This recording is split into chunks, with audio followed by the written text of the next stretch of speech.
Hi guys, welcome back to my YouTube channel. My name is Melissa and I am here on Mondays, Wednesdays, and Friday, and I talk about true crime and other different topics. So if you like that, don't forget to hit that subscribe button and also hit that notification bell so you can be notified every time I upload. So if y'all been subscribed for me for a while and y'all have not been seeing me for a while, I am so sorry about that. I have got a lot of things going on physically, mentally, and emotionally, and I just needed to take a break.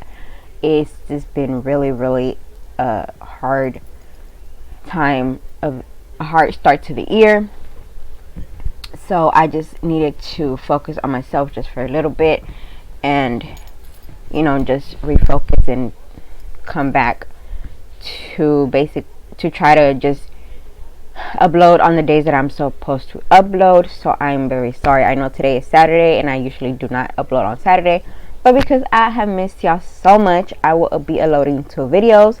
The first is one that I was supposed to upload on Wednesday but did not get a chance to, so it's just a lot. And then the other one is going to be my Fridays, which if you are subscribed to my channel, you know my Fridays are dedicated to missing children.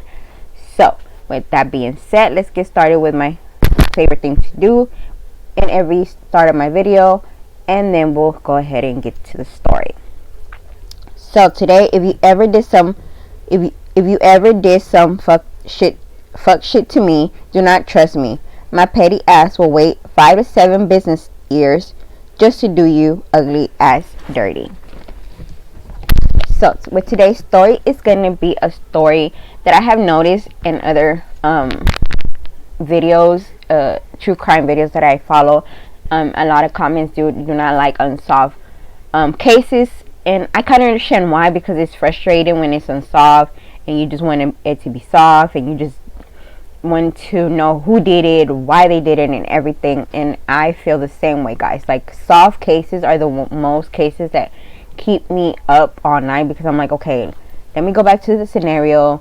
Who did she have in her life? Who do they have in, who could have done it and stuff like that. Especially another case that do have me up all night is missing children case also. Like, I'm like, okay, this is what happened the last time they saw this child, and and I go through the timeline on my head. But I also like doing unsolved cases because you never know who will come up on this video, and maybe someone has some information. So today's old cold case unsolved is going to be about Beth Vanzanten. I have not know if I'm saying that right. I'm so sorry if I'm not, but it's from Beth. When I read this case got me like confused. It got me like, I'm like, okay, yeah, I don't know. Like, there's cases that I think I know who did it. I may think who know I did it, but this case is just like, y'all, I don't know. So let's go ahead and get started. And if y'all have any information, or y'all think if y'all heard of this case, or y'all have y'all think who did it, leave it in the comments below. I would like to read and see what y'all think about this case. So I found this case on the lonesome death of Beth Vanzanten disappearance. That's the website that I got the information from. It's the only website that I could find as much as information that I needed. I couldn't find any other one. Anybody else knows what other website I could find this information, just leave it in the comments below. I would appreciate that. So, written by the murder of Beth Vanzanten multiple times, here, and there, and here. That's the murder still unsolved. It's part of this enduring mystery. That may be Robert Henson's first murder, promised insight into the cold-blooded killer he eventually became. But one element has long been missing here: the soldiers' details of the investigation. It was an investigation that quickly ran off the rails and slid across multiple dimensions. An investigation that phrase let Robert Henson off the hook. In the series of articles, I will under over to fill in those details. I don't know if I'm gonna talk. I think I have Robert Henson as a serial killer that I want to talk about on my serial killer list. If not, if y'all want me to talk about him, leave me like this video or leave me a comment, and I will do a video of him and just see who he is and how he ended up doing the crazy stuff that he did. So this is her, guys. Isn't she like beautiful? I'm sorry, guys. My phone's on the charger because I knocked out last night and just forgot to put it in the charger. So December 22, 1971. Sally Beth. I'm gonna call her Beth because that's what she goes by through the whole. So I'm just gonna call her Beth through the whole video. Age 18, was at home with two of her three older brothers. Her brothers were watching a movie and smoking dope. The movie was The Whole World is Watching, a made-for-TV movie loosely based on campus radicals of the late 60s. According to her brother, Tom, Beth joined them while the movie was in progress. Beth did not start watching the movie with us, he later told Troops. I don't know where she was. I think she was in the house. The three of them, along with the older brother David and cousin Greg Nicholas, lived together in a large house in Nikki Avenue in South Orchid near Northern Lights Boulevard. They were essentially on their own. Their parents lived in another house, also in Orchid. Now that they lived separate lives as Mormons, their lives were intensely bound together. That afternoon, for example, Beth had gone shopping with her mother, aunt, and cousin. Her aunt, Lucia Sobor, I'm sorry, guys, recalled that Beth was very happy and was looking forward to Christmas. While the kids watched the movie on Neat Avenue, their parents were at the Sobots, where they stayed till midnight. At some point during the evening, Beth decided that she wanted some soda, phrased because of all the pot that she was riffing through the room, where there was no soda to be found. So Beth bundled up and headed towards the nearly beat Low Star, only blocks away. Before she left, she told her brothers that she was supposed to be babysitting for one of Greg's friends, wanted to have him wait until she got back. The time was somewhere near 8:30 p.m. There was a chronicle break from the movie from 8:32 and 8:34 p.m. Another from 8:46 and 8:48 p.m. and Beth knew she had to get to the boiler before it closed at 9. As witness said, Beth was walking to the boiler between 8:45 and 9 p.m. A neighbor claimed to have seen her on the North Lights Boulevard at about 9 p.m. She never made it to the below. Her brother didn't report her missing until 2 days later. They assumed that Greg picked her up on the way to the store and taking her to babysitting. So before I keep, I'm gonna read from another article because this article is really short. But before I do read the other article, I just want y'all to know that this article that that was the first article. There's two different articles. The second article is going to explain who they think the suspect is in this case. They are the first person that they do mention before they mention Rob Henson is her cousin Greg. I don't understand why they mention his cousin. Her cousin, like I said, it's been hard for me to find. I'm gonna see if I can find a video just to rewatch it. I think I did watch it. I just don't remember exactly. It was so long ago, but her cousin was one of the suspects that they questioned. So the Lone Star death of Beth Van remains a unit. No one was ever conceived at this crime, much less arrested. That doesn't prevent me from having reasoned suspicious. At the end of the string, there are three suspects: Beth's cousin Greg, convicted serial killer Robert Henson, and certified psychopath Larry Seeger, also a serial killer. Let's consider each of them in order. So we're going to start with her cousin. So her cousin Greg, in the classic motive opportunity evidence triangulations of criminal investigations, Greg scored highest in opportunity. He lived in the same house as Beth. Even he had the bedroom next to her. A motive was allowed too, that there were sexual tensions between them, but never clearly established. Along the evidence dimensions, the best information was Greg's request that Beth babysit for him on the night she disappeared. The trouble is, Greg cannot convincingly put anywhere but downtown Archer, drunk and high with his cousin and their friends. It's also worth noting that Walt Clymer kept a wary eye on Greg and sending ears. Clymer never found another reason to suspect him. So this is one thing that I kind of don't understand. That's her cousin. Yes, there's some people in the family that, I'm not saying that there's not.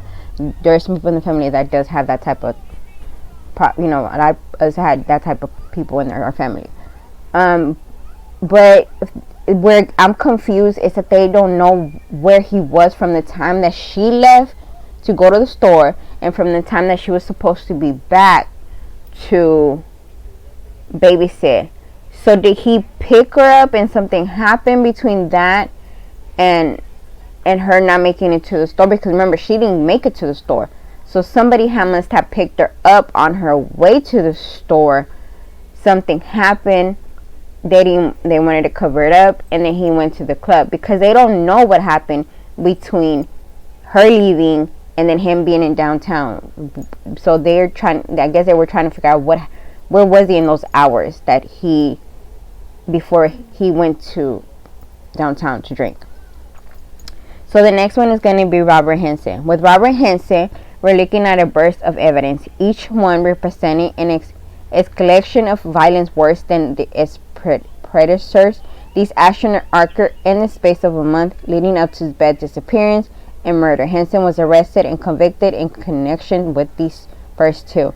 Guys, these murders that I'm going to be talking about, if they are really not, I'm just going to give you a warning. There's some really gruesome, so if y'all don't like that, I would, suggest if y'all want to skip this video, and if not, just go ahead and just don't finish watching the video. But I'm just giving y'all a warning. November 21st, 1971, they attempt kidnapping of a gunpoint of early state security. Henson followed her home, used an excuse to get into the house, then returned days later with the gun, threatening to kill her first if she screamed. December 1971, the kidnapping of teenager prostitute who was bound and taken south along the Surf Highway, and the kidnapping Peninsula where she was raped and her life threatened at gunpoint by Robert Henson. In December 2022, 1971, Cecily Beth Vanzanten hitchhiked to a local convenience store and was found dead at McGowan State Park on Christmas Day. She's been sexually assaulted. Her bra slammed with a knife. Her handsome bond behind her back. Greg Sigler, this is another serial killer. That's just going to be another warning as well. Greg's first known act of rape and murder occurred in the summer of 1971, with the killing of a young negative boy whom he forced to perform feticcio. Sigler was very silent until the following summer, and then the summer after that when his killing spree struck. August 28, 1972, single C. Mason is found in a gravel pit near Orleans International Airport. She was last seen hitchhiking in the vicinity. She was raped and stabbed to death. Evidence points to Sigler, but he was actually at trial. Acquitted. Sorry, guys. August 22, 1973, Sigler, supporting Wesley Latt felonies, bid to gain in his message, Pearl killing Archer Club owner Johnny Rich. November 26, 1973, Gary is implicated in the murder of a nightclub owner Jimmy Sumter, wife and stepson, in a burglary that maintained in cash and jewelry.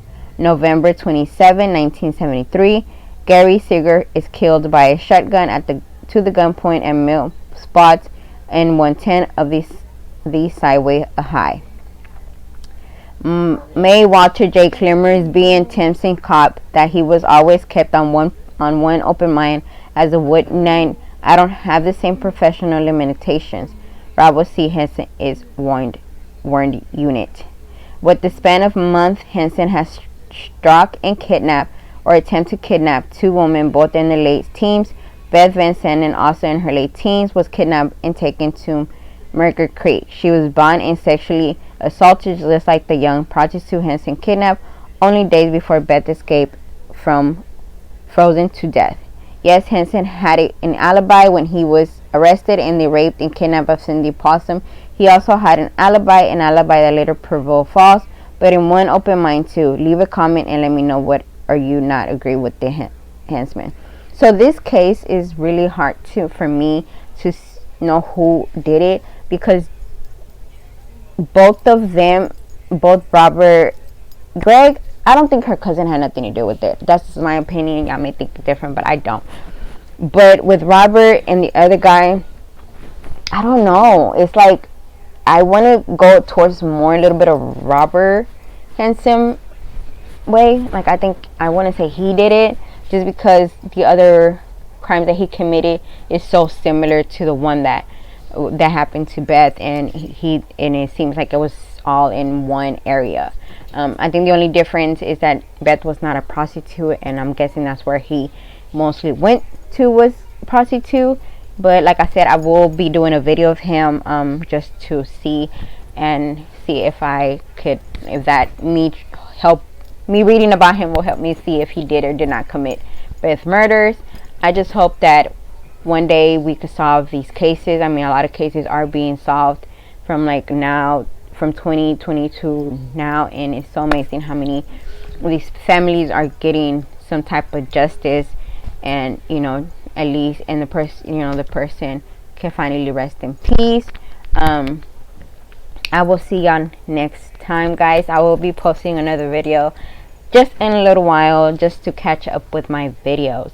So if y'all like this video, leave me a comment. If y'all have any theories, y'all can leave me a comment on the comments below. And if y'all have any cases that I've never heard of that is in your hometown and that is still not solved, leave me a comment. Also, if there's any missing cases that y'all have in your hometown that have not gotten any social media or just gotten forgotten, please leave me the name in the comments below, and I will write it down on my notes, and we'll talk about it, and and just help these families, because this is my goal. This is why I want to do. This is why I love doing true crime. I'm actually want to do a Q&A about why the reasons I am doing true crime and what inspired me to do it. So have a good Saturday, guys, and I will see y'all on my other video.